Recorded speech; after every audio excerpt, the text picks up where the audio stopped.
दोस्तों, आप सभी का फिर से स्वागत है साहित्य फार्मेसी वाले में।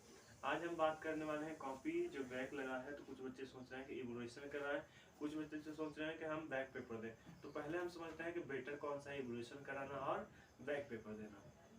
ठीक है, आपको बता दें कि अगर बैक पेपर देते हैं तो आपकी जो मार्कशीट आती है उस पर आपके स्टार लग जाते हैं। ठीक है, उससे पता चलता है कि आपका जो है किसी सब्जेक्ट में बैक लगा था। ठीक है, और उसको आपने बैक पेपर देके क्लियर किया है। ठीक है, फिर बात करते हैं हम कि इवोल्यूशन में क्या होता है। इवोल्यूशन में होता है कि आप दोबारा से उसको रीचेक करवाते हैं, कॉपी को दोबारा से जांच करवाते हैं। यानी कि आपने लिखा सही था लेकिन एग्जामिनर की गलती से या किसी और के कारण जो है उसमें क्या हुआ, नंबर आपके कम आ गए और आपका बैक लग गया। तो क्या होता है, आप उसको इवोल्यूशन कराते हैं तो नंबर मिलेगा, तो आपको मार्कशीट पे स्टार नहीं लगता है। ठीक है, तो पहले समझते हैं बैक किस कारण लग रहा है। देखिए, आपको बता दें कि सबसे ज्यादा 21 ट्यूब में बैक लग रहा है। क्यों बैक लग रहा है? क्योंकि जो पहले कॉपी होती थी वो हार्ड चेक आती थी, यानी कॉपी ही दिया जाता है टीचरों को चेक करने के लिए। अब क्या होता है, पीडीएफ बना के और कंप्यूटर के माध्यम से भेज दिया जाता है जो टीचर के पास चेक करने के। तो उसमें क्या होता है कि बच्चे क्या होता है, जो फिगर हो जो सही से बनाते हैं लेकिन पेंसिल का इस्तेमाल कर लेते हैं या फिर जो पेन इस्तेमाल करते हैं वो बहुत फीका चलता है, जिसके कारण जो जब स्कैनिंग किया जाता है तो वो सही से दिखता नहीं है। और जिसके कारण टीचर साइन करता है तो उसको लगता है बच्चे ने लिखा नहीं है, या फिर बच्चे ने छोड़ छोड़ के लिखा है, या मीनिंग मिस्टेक हो गया है। इसी कारण आपको कट कर दिया जाता है और उसके नंबर नहीं मिलते हैं। तो ये तो बात था बैक लगा के। अब इवोल्यूशन का प्रोसेस क्या होता है। इवोल्यूशन जो है 2 स्टेज में कंप्लीट होता है। पहला स्टेज होता है कि आप कॉपी मंगाएंगे और कॉपी मंगाने के बाद उसमें देखेंगे कि आपके ने क्या गलती किया है और टीचर चेक किया है तो कैसे कॉपी चेक किया है, किस क्वेश्चन का कितना मार्क्स दिया है। ठीक है, सेकेंड स्टेज में क्या होता है, सेकेंड स्टेज में अप्लाई करते हैं तो आपको कॉपी जो है वहाँ पे दोबारा रीचेक किया जाता है। टीचर चेक करता है, चेक करने के बाद आपको उसके अकॉर्डिंग नंबर दे देता है। और आपके जो अच्छे अगर नंबर आते हैं तो जो आपका बैक लगा होता है वो बैक क्लियर हो जाता है। तो ये समझते हैं कि जो इवोल्यूशन वाला है वो कब से स्टार्ट हुआ है और कब तक लास्ट डेट है। आपको बता दें कि स्टेज जो है पहला क्या है, कॉपी मंगाने का प्रोसेस है। तो कॉपी मंगाने का प्रोसेस क्या है, आपको 300 पे करने पड़ेंगे। कैसे पे करना है, आपको सिर्फ जानना है एकेटिव की वेबसाइट पे, वहाँ पे खोलना है एकेटिव ईआरपी और उसके बाद आपका रोल नंबर मांगेगा।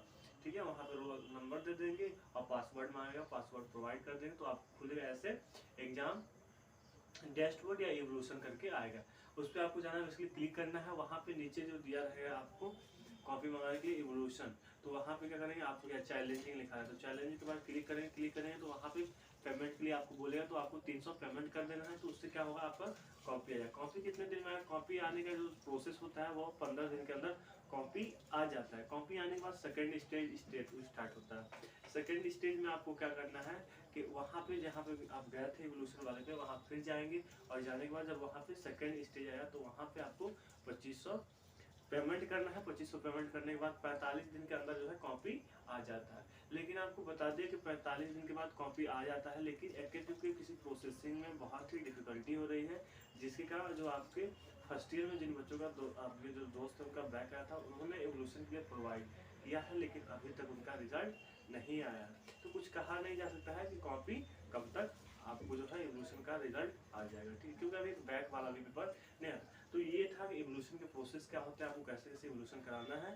और इवोल्यूशन में एक क्वेश्चन है बच्चों का सबसे ज्यादा कि इवोल्यूशन में सर इवोल्यूशन कराते हैं तो मार्क्स हमें बढ़ेंगे या नहीं बढ़ेंगे। पहले आपको क्लियर करता है कि इवोल्यूशन कब कराएं, जब आपको कॉन्फिडेंस है कि आपने लिखा है सही लेकिन टीचर की गलती से या किसी और गलती के कारण आपको नंबर नहीं मिला है, तो उसमें इवोल्यूशन कराएंगे तो आपको नंबर मिलेगा और आपका सही हो जाएगा। लेकिन अगर आपने लिखा नहीं है और सोच रहा है कि 1 नंबर से बैक लगा है, 2 नंबर से बैक लगा है और इवोल्यूशन करा देंगे तो हमारा रिजल्ट सही हो जाए, ऐसा नहीं होता है। अगर आपने लिखा नहीं है सही से तो नंबर आपके इंक्रीजमेंट नहीं होते हैं। तो इवोल्यूशन कराने से कोई फायदा नहीं है, आप सिंपली बैक पेपर दे दीजिए। ठीक है, बैक पेपर का ज़्यादा इफेक्ट नहीं पड़ता है, क्योंकि बैक पेपर का मतलब होता है कि टीचर कोई भी अब जॉब के लिए जाते हैं तो वहाँ पे मार्कशीट और डिग्री होता है। डिग्री में कोई आपका बैक नहीं लिखा आता है, उसमें 4th ईयर का मार्क्स मतलब रिजल्ट आता है। ठीक है, तो जो मार्कशीट लिखा है तो बच्चा सामने वाला ये समझता है कि बच्चे का बैक लगा था किसी कारण, लेकिन इन्होंने दोबारा पढ़ के और इसको निकाला है। ठीक है, तो उम्मीद करते हैं आपको समझ में आ गया होगा इवोल्यूशन का प्रोसेस क्या होता है और इवोल्यूशन कराना चाहिए या नहीं कराना चाहिए।